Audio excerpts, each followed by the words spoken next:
ये एक नई फंतासी ड्रामे की कहानी है जिसमें सपनों पर राज करने वाला एक प्राचीन जादुई हथियार जिसे इंसानों ने 100 साल तक कैद रखा था। जब वो आजाद होती है तो उसे पता चलता है कि उसका खूबसूरत देवलोक अब खंडहर बन चुका है। जादुई हथियार इंसानी दुनिया में बिखर गए हैं। उनका कोई अता पता नहीं। जो कभी उसके वफादार सेवक थे वो अब उसकी परवाह नहीं करते। समय की धारा में बहते जादुई प्राणी उसे कीचड़ में फंसा देख बस तमाशा देखते हैं। अब सवाल ये है कि क्या वो फिर से अपने सिंहासन पर कब्जा करके देवी बनेगी या फिर कोई नया रास्ता चुनेगी। कहानी में एक लाइब्रेरियन जो स्टेट म्यूजियम का हेड है रोड बार्न के पास पहुंचता है। वो उसे एक जादुई किताब देता है जिसमें कथित तौर पर ऐसी ताकत है कि मृत्यु के देवता को बुलाकर मरे हुए बच्चों को जिंदा किया जा सकता है। ये सपनों की दुनिया है जो जादुई और खूबसूरत है। इस दुनिया की एकमात्र मालकिन है अनंत सपनों की देवी मॉर्फियस। लेकिन उसके एक खास सेवक एक नाइटमेयर ने धोखा दिया। मॉर्फियस फैसला करती है कि वो खुद इंसानी दुनिया में जाएगी और उस बागी नाइटमेयर को पकड़कर सपनों की दुनिया में वापस लाएगी। उसका सहायक उसे चेतावनी देता है कि सोच समझकर कदम उठाए क्योंकि इंसानी दुनिया में उसकी ताकत बहुत कम हो जाएगी जबकि नाइटमेयर वहां अपनी मर्जी का मालिक होगा। फिर भी मॉर्फियस पूरी तैयारी के साथ इंसानी दुनिया में कदम रखती है। वो उस नाइटमेयर को ढूंढ निकालती है जो इंसानों के बीच छिपकर काम कर रहा है। मालिक सेवक के पुराने जादुई कॉन्ट्रैक्ट की वजह से नाइटमेयर मॉर्फियस के सामने बेबस है। मॉर्फियस अपनी लाल मणि निकालती है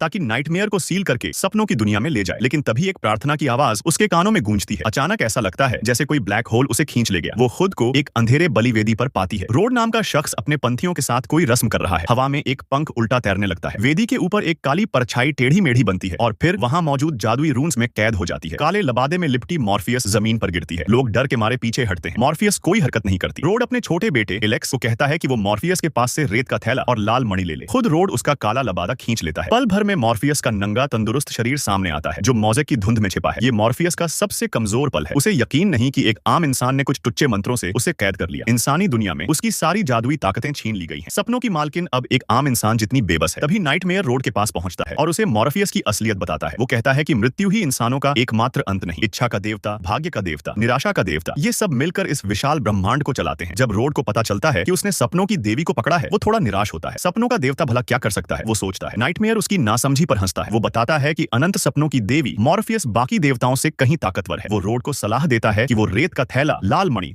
और हेलमेट इस्तेमाल करके अमर हो सकता है, दूसरों पर कंट्रोल कर सकता है, लेकिन किसी भी हाल में मॉर्फियस को आजाद नहीं होने देना। नाइटमेयर की सलाह पर रोड एक कांच का गोला बनाता है और मॉर्फियस को उसमें कैद कर देता है। नाइटमेयर उसे चेतावनी देता है कि मॉर्फियस के सामने कोई भी सोए नहीं वरना वो सपनों के जरिए भाग निकलेगी। वो ये भी बताता है कि मॉर्फियस का एक पालतू पक्षी जेसिम जरूर उसे छुड़ाने की कोशिश करेगा। रोड तहखाने में जाता है और मॉर्फियस से सौदा करने की कोशिश करता है। वो कहता है अगर तुम मेरे बेटे को जिंदा कर दो तो मैं तुम्हारे जादुई हथियार लौटा दूंगा और तुम्हें जाने दूंगा। मगर मॉर्फियस बस उसे ठंडी नजरों से घूरती है। रोड को लगता है कि शायद वो मौत को पलट नहीं सकती। वो दूसरी शर्तें रखता है जैसे उसे बेतहाशा दौलत दे दे या अमर कर दे। उसे लगता है कि एक देवी के लिए ये सब तो आसान होगा। मगर मॉर्फियस चुप रहती है, एक शब्द नहीं बोलती। देखते देखते 10 साल बीत जाते हैं और यही कहानी खत्म हो जाती है जिसका नाम था the Sandman. Thank you for listening.